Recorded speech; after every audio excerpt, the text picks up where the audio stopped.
Chapter 13. A giggle box, a leaky faucet, and a foghorn. Every day after lunch, Mrs. Jules read a story to the class. Dana hated stories.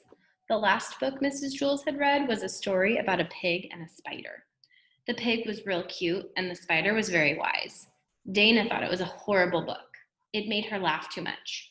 Everyone else laughed too, but the problem was that Dana always kept laughing long after everyone else in the class had stopped. It was very embarrassing. And sometimes she broke out laughing at a part that wasn't even funny because she remembered something funny that had happened earlier. John called her a giggle box. That only made her laugh harder. Once she broke up laughing in the middle of an arithmetic test because she remembered something funny the pig had said. "There goes the giggle box," said John. She hated John. But that wasn't the worst part of the book. In the end, the spider died.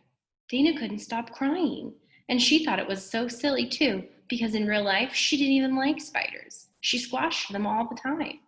John called her a leaky faucet. "Somebody better call a plumber to fix the leaky faucet," he said. She laughed through her tears. She hated John. Once in music, they had learned a song about a dragon. When the song begins, the dragon is very brave, but then he loses his only friend, so he isn't brave anymore. He just goes back to his cave where he is sad and lonely for the rest of his life. The song always made Dana cry. Every recess, John and Joe would chase after her singing it. She'd run across the playground with her hands over her ears and tears streaming down her face. The bell rang. Lunch was over. Dana nervously walked up the stairs to Mrs. Jules' room. Mrs. Jules would start a new book today. She hoped it wouldn't be funny or sad. She hoped Mrs. Jules would read a boring story with no jokes. When she got to class, John and Joe were standing by her desk waiting for her. "Happy birthday, Dana," said John. He was holding a present. It was wrapped in green paper and had a pink bow. "But it's not my birthday," said Dana. "Well, that's okay," said John. "You can have it anyway, since I'm always teasing you." He and Joe snickered. Dana eagerly tore off the wrapping paper. Maybe John wasn't so bad after all, she thought. It was a box of tissues. John and Joe laughed hysterically. "That's not funny," said Dana. She raised her fist and started to chase after them. Mrs. Jules rang her cowbell, and all the children settled quietly in their seats. "We are ready to begin a new story," said Mrs. Jules. She held up the book. "It's called Stinky." Dana laughed at the title, then quickly covered her mouth. "It's about a cute and playful skunk," said Mrs. Jules. "Oh no," gasped Dana. She knew animal stories always made her cry. The animal's mother would get shot by human hunters, or else humans would build a shopping center and destroy the animal's home. She hated humans, but she knew that was silly because she was a human, and so were all her friends. The only human she really hated was John, and she didn't even think he was human. Mrs. Jules read, "It was such a beautiful day. Stinky and his mother went for a walk across the forest." "Hi, Stinky," said Charlie the chipmunk. "Hi, Charlie," said Stinky. "Come along, Stinky," called his mother. Stinky hurried after her. They came to a road. Suddenly, Stinky heard a noise he had never heard before. It was very loud, like thunder.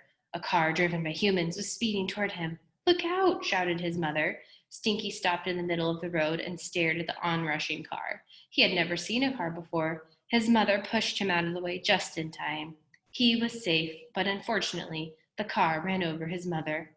"Mama, Mama," he sobbed over and over again. But his mother didn't answer. She was dead. Dana cried. "Uh-oh, there goes the leaky faucet," said John. He and Joe laughed. Dana sniffled and wiped her eyes, but the tears wouldn't stop. She just kept thinking about poor Stinky. What would he do without his mother, she wondered. Maybe he could go live with Charlie the chipmunk, she hoped. She pulled the tissue out of the box John had given her and loudly blew her nose. "There goes the foghorn," said John. Dana laughed in her tissue. She blew her nose again, even louder. "It must be a very foggy day," said John. The next day after lunch, Dana hurried up the 30 flights of stairs before the bell rang, so she could talk to Mrs. Jules before class started. "Yes, Dana," said Mrs. Jules. "Can I leave the room when you read today?" asked Dana.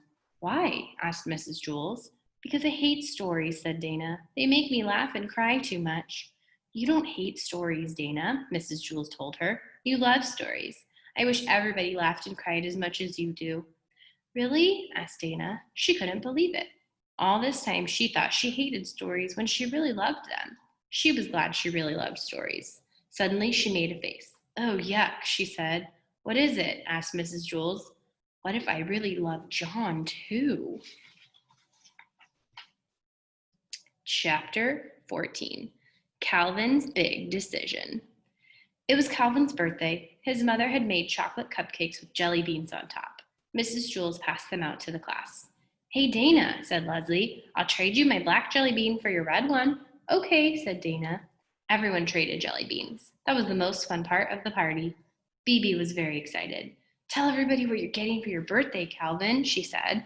I don't know, Calvin mumbled as he stared at his yellow jelly bean. He's getting the best present, said Bebe. What are you getting, Calvin? Asked Mrs. Jules. Calvin frowned. I don't know, he griped. I mean, I know what it is, but I don't know what it is. Huh? Asked Jason.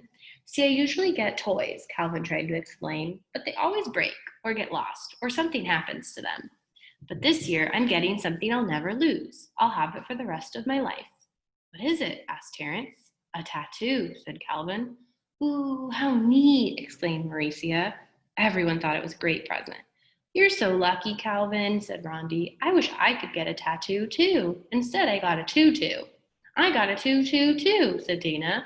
My parents won't let me get a tattoo, complained John. My parents wouldn't let me get one either, said Calvin. Then, for my birthday, they said I could get one. But now I can't decide what to get. My dad's taking me to the tattoo parlor after school today. I just can't make up my mind. Get a snake, said Stephen. No, get an eagle, said Dee Dee. They're the best. A dead rat, suggested Kathy. I just don't know, said Calvin. I've never had to make such a tough decision. Nothing else I do matters very much. It's not like choosing jelly beans. If you pick the wrong color jelly bean, big deal. You can always spit it out. But once you get a tattoo, you can't change your mind. You can't erase tattoos. Whatever I get, I'll have for the rest of my life. Get a naked lady, said Jason. Calvin shook his head. I just don't know. I just don't know. Where are you going to put your tattoo? Asked Allison. Calvin threw up his hands. I don't know. You should put it on your arm, said Myron. That's the best place for tattoos. You're crazy, Myron, said Todd. Put it on your chest, Calvin. I know where you should put it, said Dana, but I can't say. She giggled like a maniac. Then she whispered it in Jenny's ear. Jenny giggled too. All day, everyone had lots of suggestions for Calvin. They told him what kind of tattoo he should get and where he should put it. A rainbow on his forehead, a flower on his cheek, an anchor on his arm. It was easy for others to make suggestions. They wouldn't have to live with it for the rest of their lives. I just don't know, Calvin repeated over and over again. Bebe drew a lot of pictures for him, in case he wanted to choose one of those. She drew lions, tigers, buffaloes, and butterflies. If you like one, I can draw it on your skin for you, said Bebe. Then the tattoo man can trace over it. I just don't know, muttered Calvin. I just don't know. After school, Calvin's father picked him up and drove him to the tattoo parlor. The next day, he walked into class. Everybody stared at him. They couldn't see a tattoo. Did you get one? Asked Mauricia. Calvin smiled. Yep, he said. Where is it? Asked Jason. Dana gasped. I know where, she exclaimed. She and Jenny giggled. Well, what'd you get? Asked Todd. It was a real tough decision, said Calvin. I almost got a leopard fighting a snake, but then my dad told me to think about it. He said it was sort of like getting a second nose. You may think you want another nose, but that way, if one nose gets stuffed up, you can breathe through the other nose. But then he asked me, Calvin, do you really want two noses? Your father is very wise, said Mrs. Jules. Calvin nodded. That made me think, he said. I decided I didn't want a snake and a leopard fighting on my body for the rest of my life. I suddenly knew what I wanted. He pulled up his left pant leg. There was a small tattoo just above the ankle. Everyone crowded around to see it. A potato, exclaimed Leslie. How stupid. That's the worst tattoo in the world, said Mac. They all thought it was a dumb tattoo. Anything is better than a potato, said Jason. It's a pretty potato, said Bebe, trying to be nice. I wish I could draw potatoes that good. But even Bebe thought it was a dumb tattoo. I like potatoes, said Calvin. I would hope so, said Mrs. Jules. Calvin could tell Mrs. Jules didn't like his tattoo either. I would have gotten an eagle, said Dee Dee, soaring across the sky. Not me, said Terence. I would have gotten a lion. I would have gotten a kangaroo, said Leslie. All day, everyone told Calvin what they would have gotten: a fire-breathing dragon, a lightning bolt, a creature from outer space. None of them said they would have gotten a potato, but Calvin knew better. He knew it was easy for his friends to say what they would have gotten because they really hadn't had to choose. He was the only one who really knew what it was like to pick a tattoo. Even Mrs. Jules didn't know that. He looked at his potato. He smiled. It made him happy. He was sure he had made the right choice. At least he was pretty sure. Chapter 15. She's back. Dee Dee ran across the playground screaming. At first, Louis thought she was just having fun, but then he realized something was wrong. He hurried after her and grabbed her arm. Dee Dee, are you all right? He asked. She stared at him wide-eyed as she continued to scream. Several other kids gathered around. What's wrong with Dee Dee? Asked Myron. I don't know, said Louis. Dee Dee hiccuped 3 times, then gasped. I saw her. Who? Asked Louis. Dee Dee didn't answer. She just stared right through him. But everyone else knew who Dee Dee had seen. Most of them had seen her too, during the last 2 weeks. Where was she? Asked Todd. On the monkey bars, said Dee Dee, still trembling and breathing hard. I was hanging upside down, and suddenly she was hanging upside down right next to me. Did she wiggle her ears? Asked Jenny. Only one, said Dee Dee. I jumped off and ran away before she could wiggle the other one. That's good, said Rondi. Who is she? Asked Louis. A hippopotamus? No, said Myron with a laugh. Why do you say that? Because when a hippopotamus gets mad, it wiggles its ears. She's worse than a hippopotamus, said Allison. I saw her last week at the water fountain, said Todd. I bent down to get a drink, and then there she was, drinking at the faucet next to me. I saw her on the stairs, said Rondi. I was going up the stairs, and she went right past me, sliding down on the banister.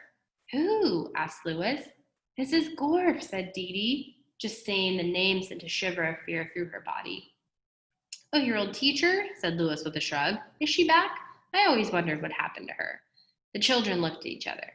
Mrs. Gorf was the teacher they had before Mrs. Jules took over. They had never told anyone how they had gotten rid of her. They especially couldn't tell Louis.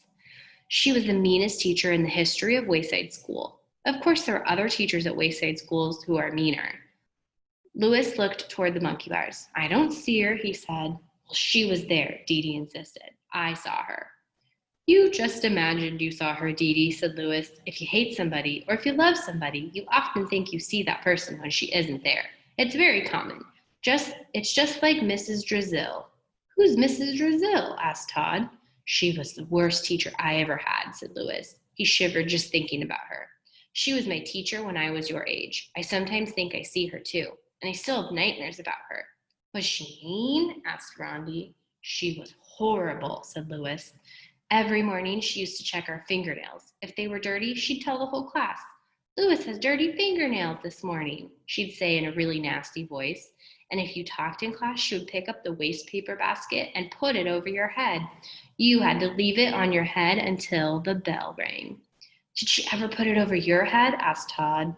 Lots of times, said Louis. Everybody laughed. It wasn't funny, said Louis. My mother always knew when I got in trouble because I'd have bits of trash stuck in my hair. Did he get stuck in your mustache too? Asked Rondi. Louis didn't have a mustache when he was our age, said Allison. Did you, Louis? She asked. Suddenly, Louis screamed. Everyone stared at him. She's back, he shouted as he shook with fear. Then he slapped himself in the face. Excuse me, he said. Sorry, for a second I thought I saw Mrs. Drizzle. He turned to Dee Dee. Come on, let's go to the monkey bars. No, declared Dee Dee. I'm not going back. I'm never getting on the monkey bars again. Louis took a hold of her hand. Mrs. Gorf isn't there, he said. You just imagined her. They headed to the monkey bars. No one else dared to follow. If she starts to wiggle her ears, run away as fast as you can, warned Dee Dee. She held tightly onto Louis's hand. When they reached the monkey bars, no one was there. Where were you when you saw her? Louis asked. I was hanging upside down over there, said Dee Dee, pointing. Okay, go hang upside down, said Louis. No, exclaimed Dee Dee. Don't worry, I'll be right here in case anything happens. It had rained during the night, so the sand under the monkey bars was wet and somewhat hard. Dee Dee walked across the sand and pulled herself up on the bar. She hooked her legs over and hung her from her knees. Well, do you see her? Louis asked. No, it's safe now, said Dee Dee. Thanks, Louis. I guess you're right. I must have seen my shadow or something. Dee Dee pulled herself right side up, then hopped down from the monkey bars. She and Louis walked away hand in hand. She held Louis's hand not because she was scared, but because she liked him. Mrs. Brazil sounds almost as bad as Mrs. Gorf, said Dee Dee. She was, said Louis. She once made me put gum on my nose because I was chewing it in class. How can you chew on your nose? Asked Dee Dee. Behind them, Dee Dee's footprints could be seen in the wet sand under the monkey bars. There was also another set of footprints, made by a person who had much bigger feet. Chapter 16. Love and a Dead Rat. Damien was in love with one of the girls in his class. Can you guess which one? He thought about her all the time. Myron threw a red ball to Damien. It bounced off his face. Huh? Said Damien. Why didn't you catch the ball? Asked Myron. What ball? Asked Damien. The one that hit you in the face, said Myron. Did a ball just hit me in the face? Asked Damien. Yes, said Myron. Oh, good, said Damien. I was wondering why my nose hurt. He had been thinking about the girl he loved. He was in love with Mrs. Jules. That was why he was always doing things for her, like passing out papers. He thought she was very pretty and nice. He thought she was smart, too. In fact, he thought she was one of the smartest people in the class. After recess, he hurried back up the stairs. Hello, Damien, said Mrs. Jules. Hello, Mrs. Jules, he said. You're always the first one here, aren't you? Asked Mrs. Jules. Damien blushed and shrugged his shoulders. Do you need any papers passed out or anything? He asked. It's so nice of you to ask, said Mrs. Jules. I think you're nice too, said Damien. Mrs. Jules gave him a stack of workbooks to hand out. Then she gave him a Tootsie Roll Pop from the coffee can on her desk for being so helpful. But don't eat it until after lunch, she said. I won't, he assured her. He ate lunch with Myron and DJ. He saved his Tootsie Roll Pop for last. Joy and Mauricia came up behind him. Hi, Damien, said Joy. How's your girlfriend? What? Asked Damien. He turned red. What are you talking about? I don't have a girlfriend. You're in love with Mrs. Jules, accused Mauricia. You better watch out, said Joy. Mr. Jules might come after you. The two girls laughed. I don't know what you're talking about, said Damien. I'm not in love with Mrs. Jules. He looked at his friends for support. Myron shrugged. DJ smiled. Prove it, said Joy. Prove you're not in love with her. That's stupid, said Damien. How can I prove I'm not in love with Mrs. Jules? Give her this, said Joy. She handed Damien a paper bag. Your lunch? Asked Damien. Look inside, said Mauricia. Inside the paper bag was a dead rat. Damien knew Mrs. Jules hated dead rats more than anything in the world. Put it in her desk, said Joy. If you don't, it means you love her, said Mauricia. I'm not in love with her, said Damien. Prove it, said Joy. Okay, I will, said Damien. The girls laughed. You don't have to put the dead rat in her desk, said DJ.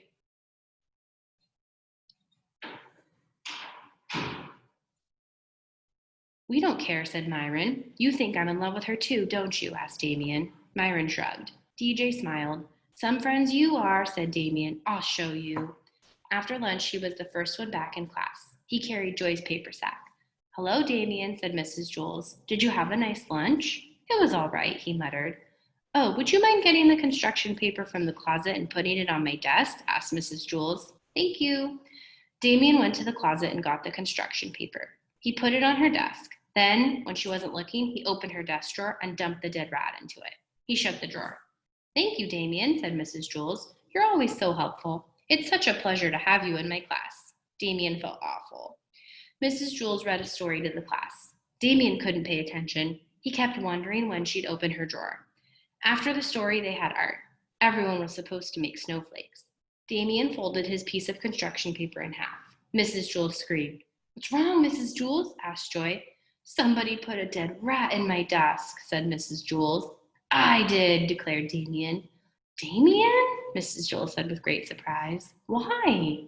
Because I hate you, said Damien. You're always making me do things for you. Oh, I see, said Mrs. Jules. Should I write my name on the board under discipline? He asked. No, that won't be necessary, said Mrs. Jules. That made him feel even worse. Why did I have to prove myself to Joy? He wondered. I don't like Joy. I like Mrs. Jules. He felt rotten. When the bell rang, Damien waited for all the other kids to leave. Then he walked to Mrs. Jules' desk. She was grading papers. Yes, Damien? Do you want me to erase the board for you? He asked. That's all right, said Mrs. Jules. I'll do it myself. Damien sadly walked out of the room and down the stairs. When he reached the bottom, he turned and ran all the way back to Mrs. Jules' room. She was just putting on her coat. I love you, Mrs. Jules, Damien declared. I'm sorry I put a dead rat in your desk. I did it because I didn't want everyone to know I loved you. I'm sorry. I love you too, Damien, said Mrs. Jules. You do? But what about Mr. Jules? Just because I love Mr. Jules doesn't mean I can't also love you. Love is different for most things. She picked up a piece of chalk. If I gave my piece of chalk to someone, then I wouldn't have it anymore. But when I give my love to someone, I end up with more love than I started with. The more love you give away, the more you have left. Damien smiled. I love you, Mrs. Jules, he said. He felt his heart fill up with more love. I love you, Damien, said Mrs. Jules. This is getting disgusting, said the dead rat. It climbed out of Mrs. Jules' desk and walked out of the room.